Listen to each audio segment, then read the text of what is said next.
Nós sabemos que Deus tem planos e propósitos personalizados para cada um de nós. Normalmente isso já não é mais alvo de discussão. Mas a pergunta que muitos fazem é: como eu posso saber o que Deus tem para mim? Porque sem esse conhecimento não conseguimos nos colocar à disposição para cumprir o propósito dele. É exatamente sobre isso que queremos conversar hoje. Fique comigo, porque nos próximos minutos vamos desenvolver esse assunto. Em Filipenses, capítulo 2, versículo 13, a palavra de Deus diz: porque Deus é quem efetua em vocês tanto querer como realizar, segundo a sua boa vontade. A partir desse texto podemos entender algumas coisas importantes. Primeiro, Deus tem uma vontade. Segundo, essa vontade é sempre boa. Mas então surge novamente a pergunta: como posso conhecer a vontade de Deus? Podemos dividir a vontade de Deus em pelo menos dois aspectos bem claros. O primeiro é aquilo que chamamos de plano geral de Deus, ou seja, aquilo que é a vontade dele para todos. Por exemplo, em 1 Timóteo 2,4, está escrito que Deus deseja que todos os homens se salvem e cheguem ao pleno conhecimento da verdade.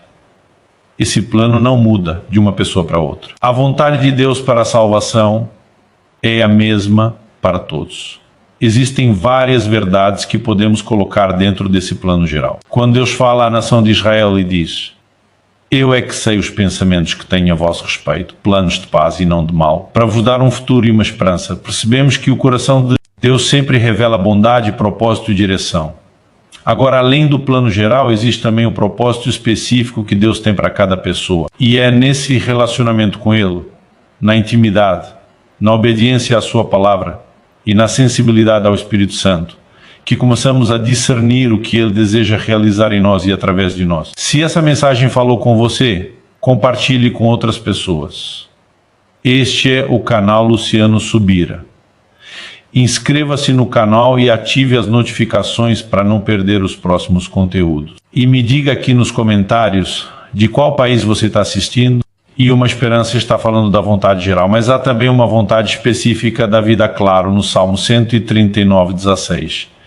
Cada um dos meus dias foram escritos no teu livro, quando nenhum deles ainda existia, ele não está. Falando de algo que se repete na vida de todo mundo, mas de algo singular, único em relação ao plano e à proposta de Deus para ele. Deus disse para Jeremias que havia consagrado a ele como profeta, ainda no ventre da sua mãe.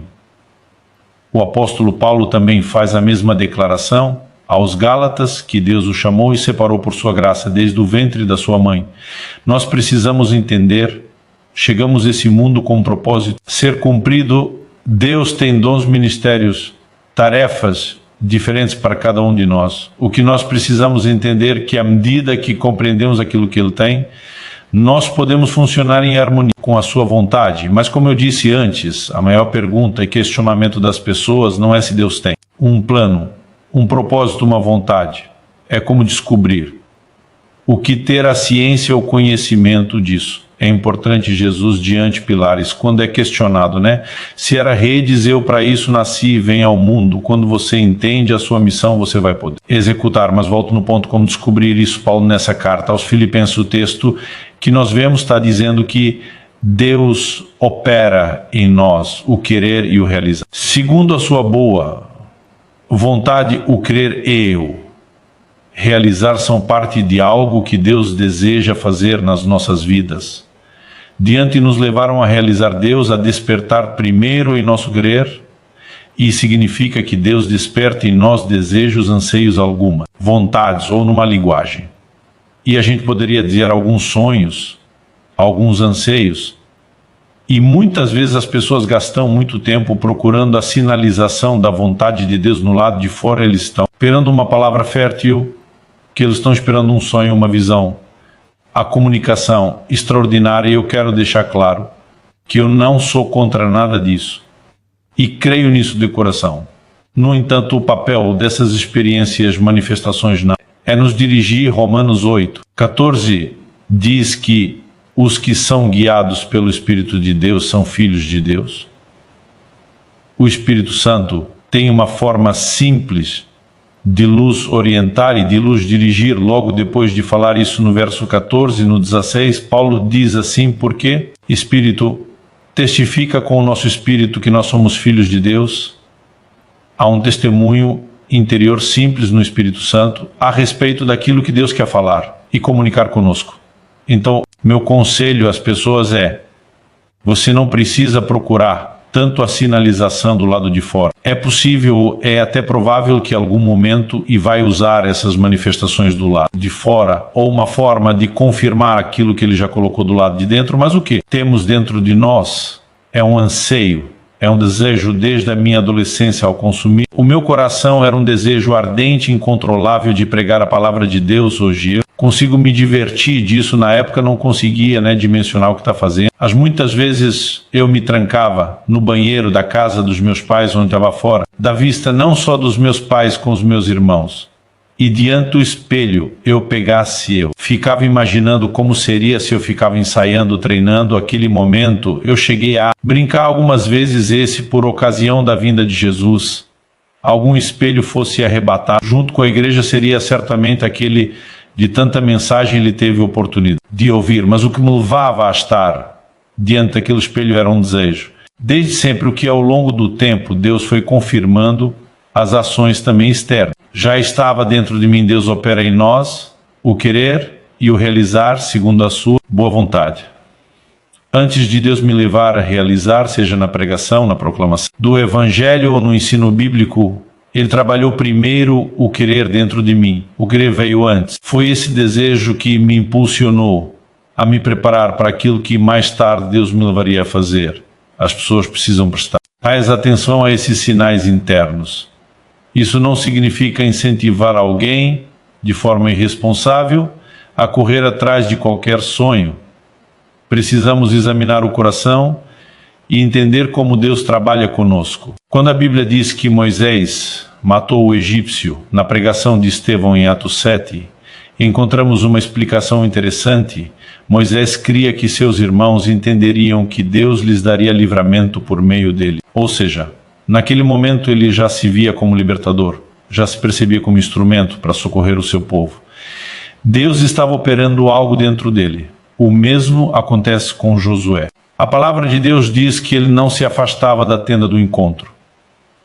Mesmo depois que Moisés saía da presença de Deus, Josué permanecia ali. Era como se ele admirasse aquele lugar onde Deus dava direção ao líder que conduzia o povo. Deus já estava formando dentro dele um desejo. O desejo de, um dia, também liderar a nação de Israel. Quando olhamos para Gideão, vemos algo semelhante. Quando o anjo do Senhor aparece e diz: "O Senhor é contigo, homem valente", havia dentro dele a chama de um inconformado. Ele imediatamente desabafa: "Se o Senhor é conosco, onde estão todas as maravilhas que nossos pais nos contaram?" Havia indignação, havia questionamento, havia um clamor por mudança. Deus já estará trabalhando aquele coração. Perceba, antes do realizar, Deus trabalha o querer. Antes da missão pública, existe um processo interno. Antes da plataforma, existe a formação. É assim que Deus age. Ele planta o desejo, molda o caráter, prepara o coração e, no tempo certo, conduz ao cumprimento do propósito segundo a sua boa vontade. Contaram nossos pais, eu te falar, cadê o governo de Deus, cadê o extraordinário, cadê o sobrenatural, por que que as coisas não estão acontecendo, por que que o coração dele fervilhava, porque Deus já estava despertando para alguns. Quando Davi vai visitar os seus irmãos, receber notícias deles para levar ao pai em alguns presentes, para o capitão do exército onde os seus irmãos serviam, ele ouve o desafio de Golias e ele começa a perguntar o que está sendo dito. O que é que o rei está falando a respeito disso? E a Bíblia nos mostra que um dos irmãos Davi, dos mais velhos, diz: "Bem, sem teu coração, se veio aqui para ver a guerra." Um comentário de um irmão é muito revelador. Isso me faz imaginar o Davi, cada vez que os irmãos chegavam em casa, ele queria saber tudo a respeito da guerra. E, como vocês dissessem, isso não é para você não ter. Interessa, não é da sua conta. E nessa hora Davi perguntando eles. Agem da mesma forma agora esse questionador Davi a respeitar essas coisas, viria liderar o maior exército de conquista que a nação de Israel conheceu em toda a sua história aqui. Não era mera curiosidade, havia um anseio dentro dele. Nós precisamos gastar tempo com Deus, questionando alguns desejos antigos que nos perseguem. Eu tenho conversado com pessoas que dizem a vida inteira, meu coração queimou a cabo por criança, mas eu nunca fiz. E eu pergunto uma vida inteira, seu coração queimou, por que você não fez? E muitas vezes a resposta que você é porque eu não tinha certeza do que Deus queria que eu tenha dinheiro. Alguns deles não tendo certeza, eu prefiro fazer alguma coisa do que não fazer nada. E para fazer alguma coisa, nós normalmente começamos aquilo onde o nosso coração está sendo despertado. É lógico que o coração pode se apertar para o lado errado, por desejos e motivações, intenções erradas, mas à medida que nos posicionamos diante de Deus em oração, sensibilidade, um relacionamento com o Espírito Santo, nós podemos checar se o kit da dentro de nós está alinhado com aquilo que o Senhor tem para as nossas vidas. José foi um grande líder e salva. Não apenas a sua nação de uma fome que viria mais guardou, e proteger o Egito, uma nação inteira, e tocou o mundo dos seus dias. Deus já trazia sonhos. É o coração dele desde garoto, que um dia estaria numa posição de liderança. Os seus irmãos se curvaram diante dele. Isso ardia no coração de José, tal forma que enquanto ele está como escravo, ele se torna chefe dos escravos depois quando ele vai justamente para a prisão, ele se torna chefe dos presos. E eu tenho dito para as pessoas que você tem um chamado para liderar, e lidere no lugar onde você está, lidere na dimensão que Deus lhe confiou, porque se você fosse ela nisso, são apenas faces de treinamento onde Deus vai te levar adiante e vai te promover a fazer mais. Talvez achações no seu coração. Esse é um administrador público exemplar do nível, como Daniel. José foram testemunhando a favor e não contra o reino de Deus com a sua conduta e o seu bom exemplo. Talvez Deus tenha colocado no seu coração, mas sei disso, é um pesquisador e trabalhar com descobertas que podem revolução na ciência e o curso da humanidade.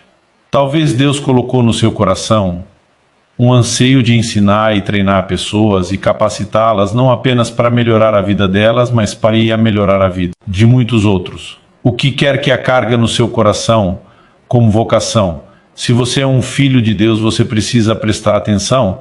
E isso pode ser mais do tomate de um profissional, pode ser os indícios de uma área onde Deus te usar você. Se nós gastamos tempo suficiente diante de Deus, orando para discernir, vamos descobrir que alguns desses desejos antigos insistentes se recusam a morrer dentro de nós, são na verdade a sinalização, vontade de Deus, porque como já falei antes e repito, a maior finalização do plano e do propósito de Deus no estado do lado de fora, está do lado de dentro. Então vamos prestar atenção, vamos corresponder com Deus, nos entregando cada vez mais um clamor, para que a vontade dele se revele. Mas também ficando atento a esse tipo de desejo que arde dentro de nós, o que o Deus que opera em nós, o querer também vai operar em nós, o realizar se correspondemos à primeira tarde, desdobraremos para segundo, e poderemos cumprir o propósito de Deus. Te abençoe e que você viva para cumprir aquilo que Ele sonhou a teu respeito.